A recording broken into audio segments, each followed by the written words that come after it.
Good morning class.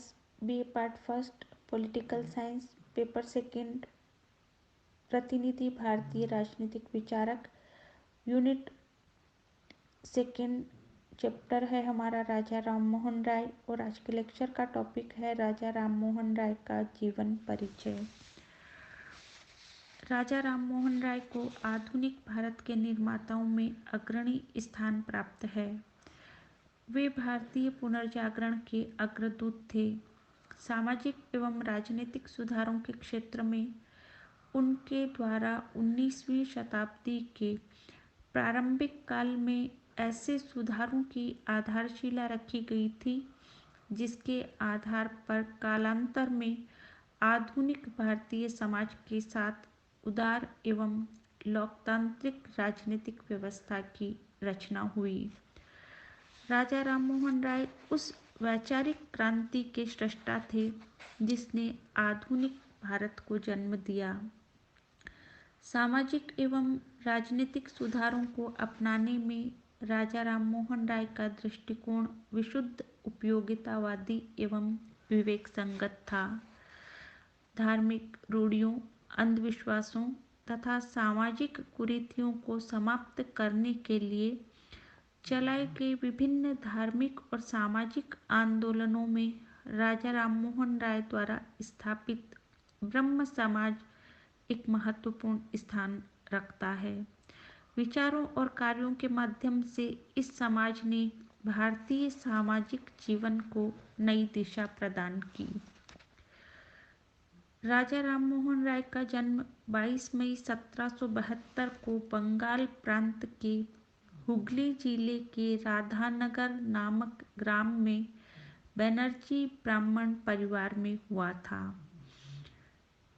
उनके पिता रमाकांत तथा मां तारिणी देवी धार्मिक कर्मकांडों एवं रीति रिवाजों में गहरी आस्था रखने वाले थे। उनके पितामह कृष्णचंद्र बनर्जी बंगाल के नवाब के यहाँ उच्च पद पर आसीन थे। उनकी निष्ठा व सेवा से प्रसन्न होकर नवाब ने उन्हें राय की उपाधि से सम्मानित किया। बाद में इस राय का संक्षिप्त रूप राय इस परिवार के साथ जुड़ गया। इसने उनके जातिगत विभेद बनर्जी का स्थान ले लिया। बाल्यकाल से ही वे अत्यधिक प्रतिभा के धनी थे। उनके पिता ने अपने पुत्र के लिए शिक्षा का श्रेष्ठ प्रबंध किया। 15 वर्ष की आयु में ही उन्होंने बंगला, फारसी, अरबी, हिंदी आदि भाषाओं का अच्छा ज्ञान प्राप्त कर लिया था।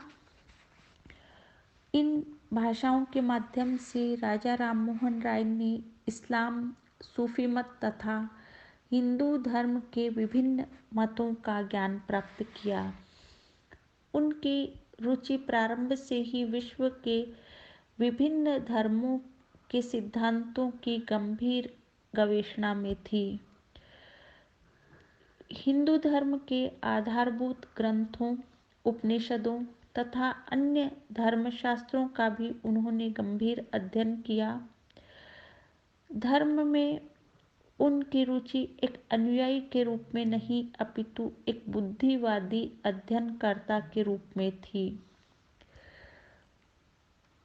धर्म के प्रति उनका एक बौद्धिक, तार्किक एवं सार्वलौकिक दृष्टिकोण विकसित हुआ जिसमें मूर्ति पूजा, अंधविश्वास, कर्मकांडों का कोई स्थान नहीं था। परंपरागत धार्मिक जीवन में आस्था रखने वाले परिवार के साथ उनके वैचारिक मतभेद हो गए और इस कारण राजा राममोहन राय को अपने पिता के घर को त्यागना पड़ा। उन्होंने तिब्बत एवं हिमालय के विभिन्न स्थानों में आध्यात्मिक पुरुषों से धार्मिक विषयों पर चर्चा की। इससे उनका दृष्टिकोण और अधिक परिपक्व हुआ। 1803 से 1814 तक राय ने ईस्ट इंडिया कंपनी के अधीन रंगपुर में नौकरी की। यहाँ उन्होंने अंग्रेजी भाषा के अपने ज्ञान में और वृद्धि की और ईसाई मत को और निकट से समझा। उनकी सेवाओं से संतुष्ट होकर ईस्ट इंडिया कंपनी ने उनको रंगपुर का दीवान भी नियुक्त किया। उन्होंने लगभग 10 वर्ष तक ईस्ट इंडिया कंपनी में नौकरी की। 1814 में रॉय ने नौकरी छोड़कर अपने स्वतंत्र सार्वजनिक जीवन का प्रारंभ किया। अब उनका उद्देश्य धार्मिक उत्थान और सत्य शोधन का था। कलकत्ता में उनकी भेंट H Wilson, Macaulay, Sir William Jones जैसे अंग्रेजी विद्वानों से हुई। 1815 में उन्होंने ब्रह्मसूत्र का बंगला में अनुवाद किया और 1816 में केनोपनिषद तथा ईशोपनिषद का बंगला और अंग्रेजी में अनुवाद किया। इस प्रकार 1818 तक उन्होंने कई संस्कृत ग्रंथों के संबंध में अपनी व्याख्या प्रकाशित की। 1820-21 के वर्षों में उन्होंने कई ईसाई धर्म ग्रंथों पर अपनी व्याख्या प्रकाशित की, जिन पर काफ़ी विवाद भी उत्पन्न हुआ। नारी अधिकार, भाषण स्वतंत्रता और समाचार पत्रों की स्वतंत्रता के लिए वे निरंतर संघर्षरत रहे। उन्होंने बंगला में संवाद कौमुदी तथा फारसी में मीरात उल अखबार नामक 2 पत्र निकाले, जिनमें राजनीतिक, साहित्यिक, ऐतिहासिक और वैज्ञानिक विषयों पर लेख इनमें प्रकाशित होते थे।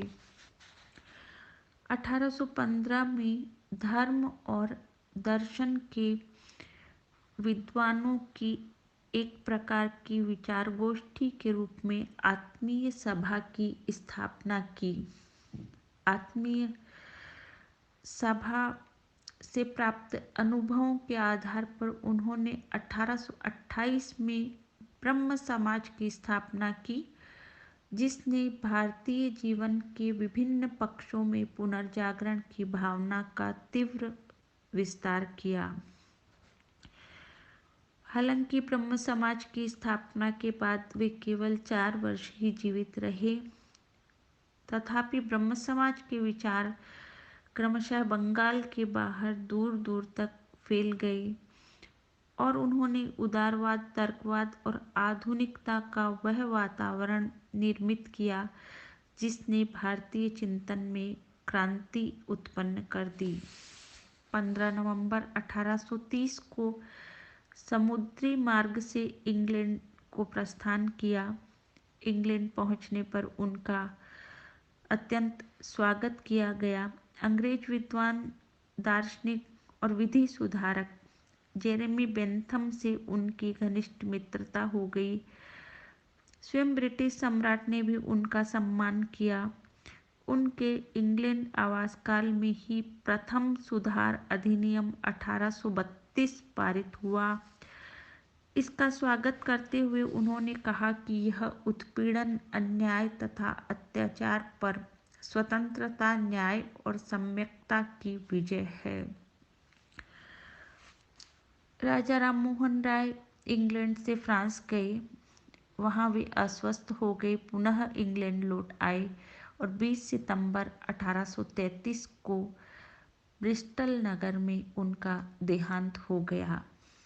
राय ने अपने जीवन में भारतीय समाज में बौद्धिक जागरण, शिक्षा के प्रसार तथा सामाजिक सुधार के अथक प्रयत्न किए। स्त्रियों की सामाजिक स्थिति में सुधार के लिए उन्हें विरोध भी कट्टरपंथियों के सहन करने पड़े। उनके अथक प्रयत्नों के फलस्वरूप 1829 में लॉर्ड बेंटिक ने सती प्रथा को गैर कानूनी घोषित किया। उन्होंने धार्मिक ग्रंथों के बंगला और अंग्रेजी में अनुवाद किए और उनकी तार्किक व्याख्याएं प्रस्तुत की। अन्य अनेक मौलिक लेख और ग्रंथ भी लिखे। उनकी प्रसिद्ध कृतियों में जिनकी गणना की जाती हैं वे इस प्रकार हैं।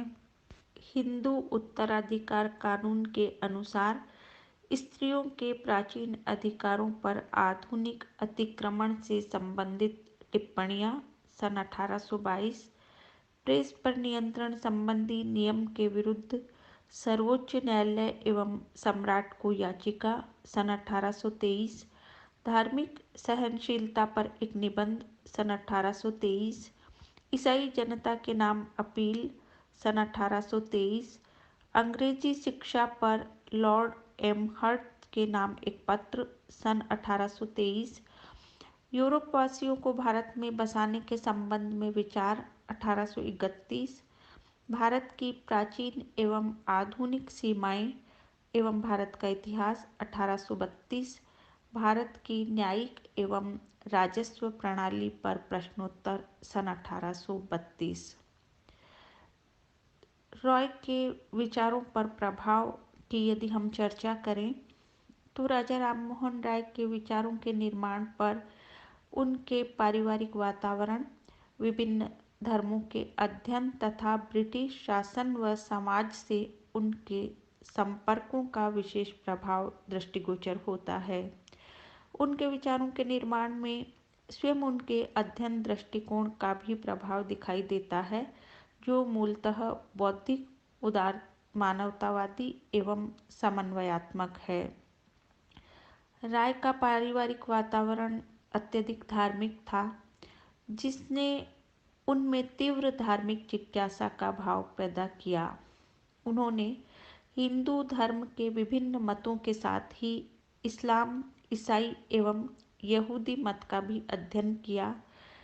इस प्रकार के विस्तृत धार्मिक अध्ययन के परिणाम स्वरूप राय धर्म के सार्वभौमिक तत्वों से परिचित हुए और उनकी सभी धर्मों में मौजूद कर्मकांड व अंध आस्था से विश्वास हट गया। धर्म के प्रति एक दार्शनिक, नैतिक एवं बौद्धिक दृष्टिकोण उन्होंने अपनाया और इस आधार पर धार्मिक सुधारों की मांग प्रस्तुत की। उन्होंने धार्मिक ग्रंथों की युगानुकूल तार्किक व्याख्या प्रस्तुत की और तर्क के द्वारा ही यह बताने का प्रयास किया कि किस तरह से धार्मिक कुरीतियाँ स्वयं धर्म के मूल सिद्धांतों व मान्यताओं की विरोधी है। उनका धर्म संबंधी दृष्टिकोण उपनिषदों के अद्वैतवाद तथा इस्लाम के तौहीद से प्रभावित था। राय के चिंतन को ब्रिटिश शासन तथा समाज ने भी प्रभावित किया। उनके संपर्क में आकर राय को ईसाई धर्म और जीवन पद्धति को समझने का अवसर प्राप्त हुआ और वे इस विचार से सहमत हुए कि भारत में ब्रिटिश शासन की उपस्थिति भारत के लिए हितकर है। राय के विचारों के निर्माण पर फ्रांसीसी विद्वान मॉन्टेस्क्यू, अंग्रेज विद्वान ब्लैकस्टोन और बेंथम का भी विशेष प्रभाव पड़ा। उनकी उदार लोकतंत्रवाद तथा विधि के शासन में आस्था में वृद्धि हुई और वे भविष्य के भारत का निर्माण इन्हीं आधारों पर करना चाहते थे। आज के लिए इतना ही। आगे के वीडियोज़ में हम राजा राममोहन राय के धार्मिक, सामाजिक और राजनीतिक विचारों पर चर्चा करेंगे। धन्यवाद।